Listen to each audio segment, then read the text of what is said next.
These are the faces of Israel, handsome faces, old faces.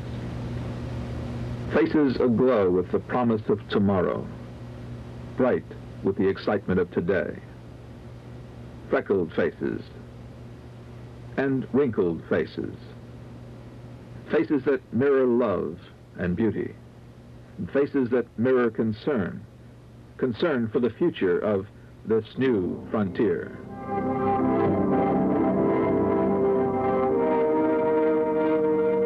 This is Nahal Golan, in the Golan Heights in northern Israel. Heavily armed, heavily defended, it is one of a series of unique outposts that ring the edges of Israel's northern borders, and looking down into Syria, protect this plateau from attack. It is surrounded by gun emplacements and by a series of watchtowers, which look down into the valley. Because less than 300 yards away, in that valley, is the border with Syria. And behind that border are guns and rockets, mortars and artillery, all aimed at Nahal Golan and the people who live here. The ceasefire means nothing here. Syria doesn't recognize it, neither do the guerrilla fighters of the Fedayeen. On the night we arrived, a soldier was killed in Golan. The ground here is rocky and hard, so slit trenches are built above the ground, furnishing protection with 12 inches of packed rocks and gravel, and a handy place to hang clothes out to dry. And we said this was a unique Army outpost. But of course, it is unique only to us. In Israel, young women are drafted as an integral part of the Army and serve with the young men almost everywhere. They work in the kitchen and as clerks and secretaries. And when necessary in these extreme forward outposts, they can fight as well. They are young, all of them, in their late teens or early 20s. And when they're not working or cooking or soldiering, they're like pretty young girls anywhere. But Nahal Golan is unique in even more ways. It is more than just an outpost. It is a viable example of Israel's determination, if it so chooses, to keep the land it won in the 6 Days' War, to keep these Golan Heights. The men of Nahal Golan are farmers as well as soldiers, and they're raising sheep for breeding and for food, and are cultivating the land nearby as well. They are saying, in a way, that they have come to stay, and they're making themselves at home. It is, in a sense, a strange home, haunted by the ghosts of the retreating Syrian army, like this battle trophy, a Russian Jeep. Almost everywhere in Golan is close to the border with Syria, and the roads are dusty with the traffic of war, half-tracks and artillery constantly on the move, ominous tanks waiting. But this is the only movement in Golan. All of its people are gone, fleeing with the army into Syria, and the empty villages sit patiently in the sun, silent and lonely. This is in marked contrast to the villages and kibbutzim of Israel itself, green with growing things nourished by the waters of the Jordan River. And yet even here, the war is never far away. Tank crews dug into the hills are on duty night and day. Artillery is always aimed and loaded. Guns are at the ready. Lookouts are everywhere. The guns are aimed primarily at this village, on the Jordanian side of the river. It is empty now, but its fences and houses provide cover for the Fedayeen, the Palestinian guerrillas. The guerrillas, with Russian rockets and mortars, are trying to harass and stop these men, farmers of Kibbutz Gesher, who are cultivating fields and planting cotton on the very banks of the Jordan River. Work habits are ingrained, molded by the war. Always work on the lee side of trucks and trailers, with the irrigation pipes between you and the guerrillas in the village, a scant few hundred yards away. Even the tractors are armor-plated, with high steel sides and a sandbag bottom for mines. This particular driver has been blown out of his tractor twice by landmines. All of these men have been shot at. Some of them have been wounded. All targets of sharpshooting snipers firing from the village across the river. But lately, the sniping has stopped, ever since an Israeli half-track rolled down to the riverbank and pointed its machine guns at the village. These men are all part of a community of about 300 men and women and children who form Kibbutz Gesher, one of the hundreds of communal farms which abound in Israel. Kibbutz Gesher sprawls for hundreds of acres into the Beit Shan Valley, not far from the Sea of Galilee. It is a cooperative in every sense. Members do what they can to help, from washing the community's clothes to building the community's dining hall, building it underground, incidentally, where Fedayeen rockets and mortars can't disturb the evening meal. Kibbutz Gesher is no stranger to war. In the first war with the Arabs in 1947, it was under heavy attack for days. 23 years later, it is still prepared for attack. Like most of the kibbutzim and villages along the Jordan River, slit trenches are a way of life.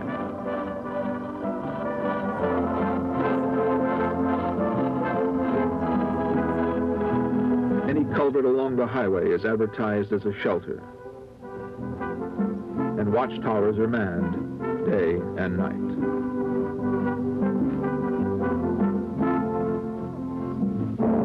Even here, where a bridge crosses the river and relations between Israel and its neighbor Arabs in Jordan are at least civilized, the mechanics and weapons of war are most evident.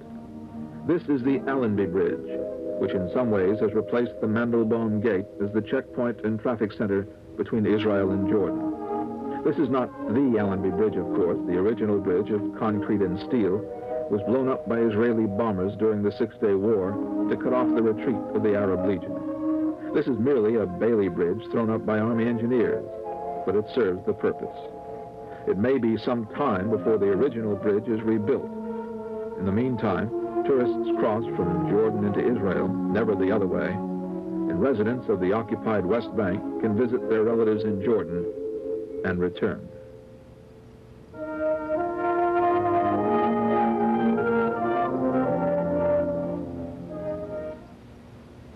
Truck drivers traveling between the West Bank and Jordan must perform a daily ritual. Each time, before crossing the bridge, they must stop and remove the Israeli license plates from their trucks. Otherwise, they will not be allowed into Jordan.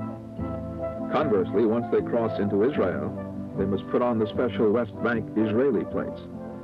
Now, for Jordan, it's a matter of politics since the government has not yet recognized Israel. But for Israel, it's a matter of defense since the special license plates trigger inspections by special army checkpoints all along the West Bank. And for the truck drivers, beleaguered souls all over the world, it's just an awful lot of trouble.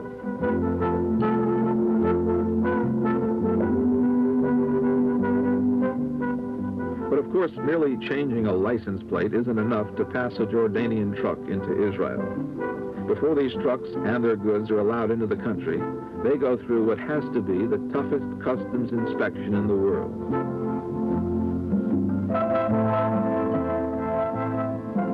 Every article in every carton on every truck crossing into Israel must be opened and inspected individually. No matter what they are, whether a glass vase or a farm shovel, all are individually inspected and examined, then rewrapped and repacked and reloaded onto the trucks. How big a job is this? Well, about 70,000 trucks cross the Allenby Bridge each year, carrying about $25 million in goods.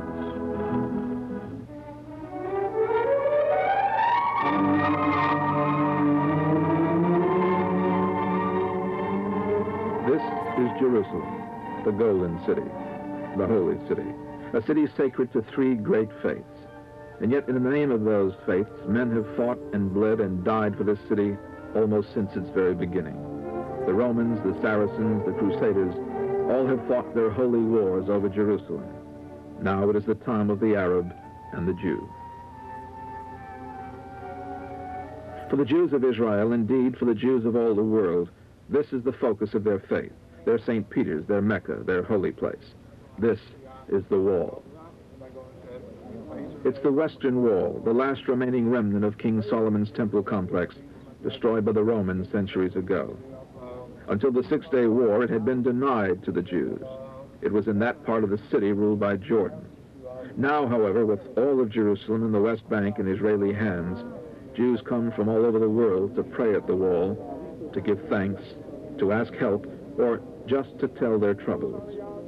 That's how it got its name, the Wailing Wall.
For the Muslims of the world, this is a holy place. The Mosque of Omar, the Blue Mosque, a shrine to Allah, a glittering, beautiful ceramic canopy over one of the holiest spots in Islam, the rock bearing a footprint from which Muhammad leaped up into heaven. It is protected by the Israeli government, guarded by Muslim police, and all Muslims are guaranteed free access to worship. The Bible is still the best Christian guidebook to Jerusalem. Here, for example, is Herod's fortress, his summer palace. King Herod the Great, they called him, a great builder, and the walls of his fortress still stand today as they stood centuries ago, tall and straight, strong enough to withstand an army. Herod's walls encircle the Old Jerusalem, and they have been built upon over the centuries so that now one need look only upon the workmanship of the giant stones to tell in which era, which epoch of time they were placed there.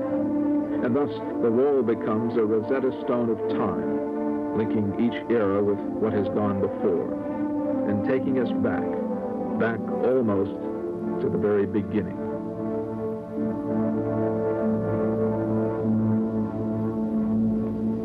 You walk the narrow streets of Old Jerusalem, and you feel transfixed in time.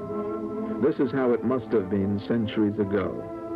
And for a few moments you feel immersed in those centuries,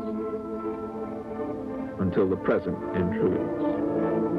Here, among these narrow streets, is the Via Dolorosa, the Way of Sorrows, the route taken by Christ on his way to be crucified.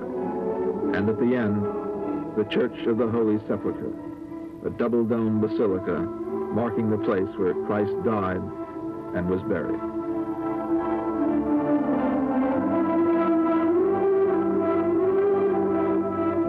And here, only a few kilometers away, is where he was born, in Bethlehem, the city of David. In Hebrew, it is Bethlehem, the house of bread.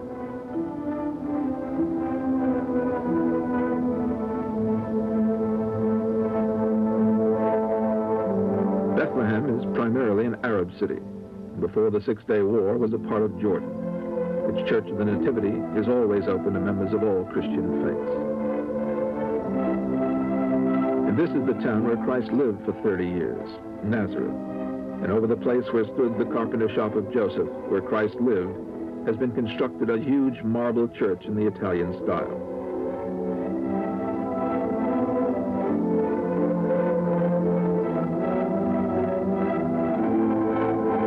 But the street scenes, again, are primarily Arabic, with the small homes and smaller shops. And a tiny borough becomes an important mode of transportation. There is much of the Arab influence in Israel, especially in the south. This is Beersheba, an oasis since time immemorial, and today an important city in Israel. Abraham dug his well here, and prehistoric cave dwellings nearby testify that man has lived here almost since there was man. Today, Beersheba is capital of the Negev, the vast southern desert. It commands the southern crossroads of Israel, from Sodom and the Dead Sea in the east to Gaza and Ashkelon on the Mediterranean. It has always been an important trading town and was a major outpost of the Turkish Empire for over 300 years. New immigration, much of it from Eastern Europe, has provided still another different look to this ancient town. But always, as they have for centuries, the Bedouins provide the most color in Beersheba. They were nomads primarily, wandering the great deserts in their strange black tents, with a few goats and camels as their only possessions. Once they were fierce warriors, but today they ride a bus into town, squat under the shade of a tree, and sell dried dates and figs. They're all Israeli citizens, however, and some of them speak Hebrew as well as Arabic. The Israeli government is quite paternalistic about them, and only recently a new law was passed making it mandatory for merchants to print signs in both languages, like this street sign in the center of town.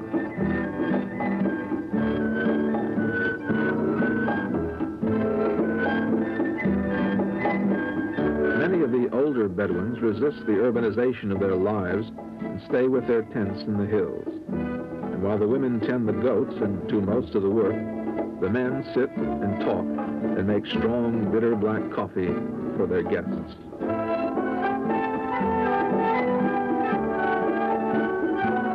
But more and more, the government is luring the Bedouins away from the desert, out of their tents, and into houses like these. Some of the men don't like it, but the women and children love it. This village, east of Beersheba, is quite new, but it will soon be filled with Bedouin families forsaking the desert for all the modern conveniences. Conveniences like hot water heated on the roof by the rays of the sun. And of course, there's always the ultimate convenience, television.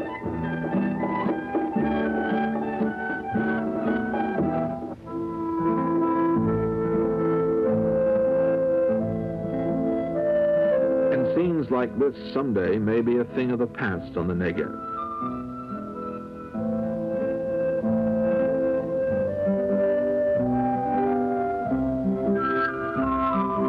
It was a Bedouin shepherd, much like this man roaming the hills below Jericho several years ago, who came across one of the most important archaeological finds of this century, the Dead Sea Scrolls. They were found here, in this cave, less than a mile from the Dead Sea, the lowest point of land on the face of the earth. Preserved for centuries because of the dry and eternal heat, they told of a band of people and of their leader, a holy man who was much like Jesus.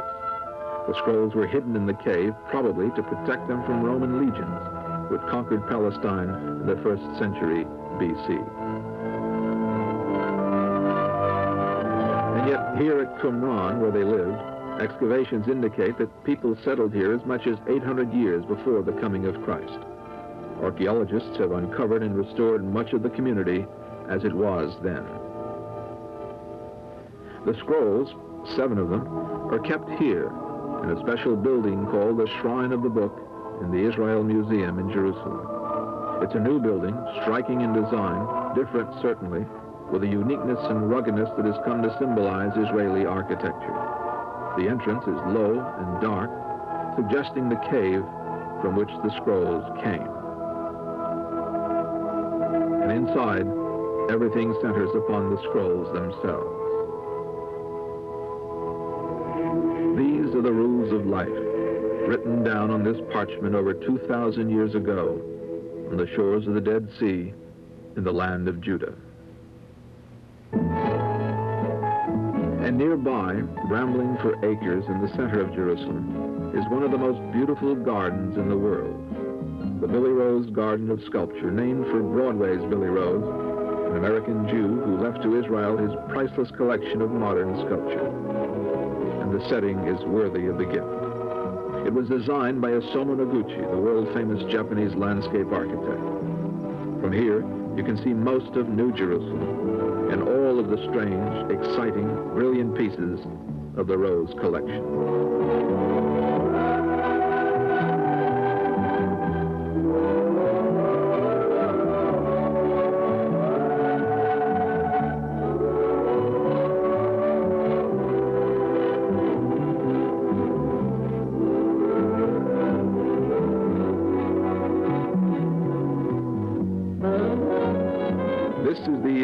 Knesset, rising like an ancient temple from one of the hills of Jerusalem. Here, beyond these rugged, hand-hewn gates, sits Israel's parliament, a single house of 120 members that sees to the running of the nation. But while Jerusalem is the religious and governmental center of Israel, Tel Aviv remains its biggest city and the nation's major center for trade and commerce. It's a young city, less than 60 years old, but it has an energy and a vitality unique to itself. It is a cosmopolitan city, bustling with life and people, and echoing the languages of most of the nations of the world. And its beaches on the Mediterranean make it something very special. It is difficult to believe that it began as a mere suburb to its neighbor, Jaffa, one of the world's oldest seaports. How old is Jaffa? Well, a man named Jonah sailed from here. Portions of the old city, narrow in Arabic, have been preserved like a page from history. By contrast, Israel's youngest city seaport is Eilat, far to the south in the Gulf of Aqaba, and only now making a history of its own as a pipeline terminal, Israel's answer to the blockaded Suez Canal. It is also making a reputation in another field, with its beaches forming a showcase, the girls of Israel.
Beauty in Israel is where you find it, and much of it is found on Dizengoff Street in Tel Aviv.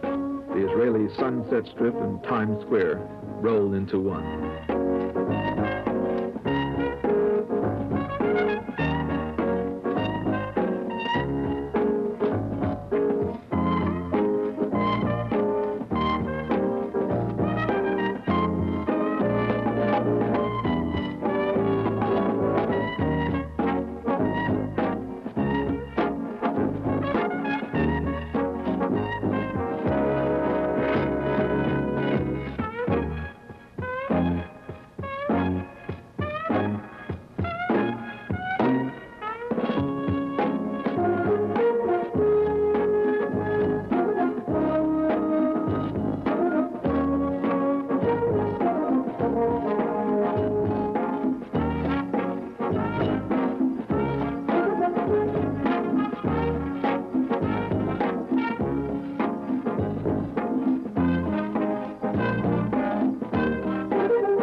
But always in Israel, there is the war.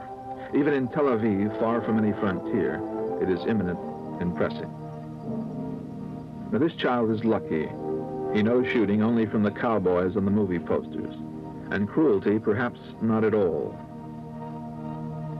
But for these children living in Kibbutz Gesher on the frontier with Jordan, it is quite different.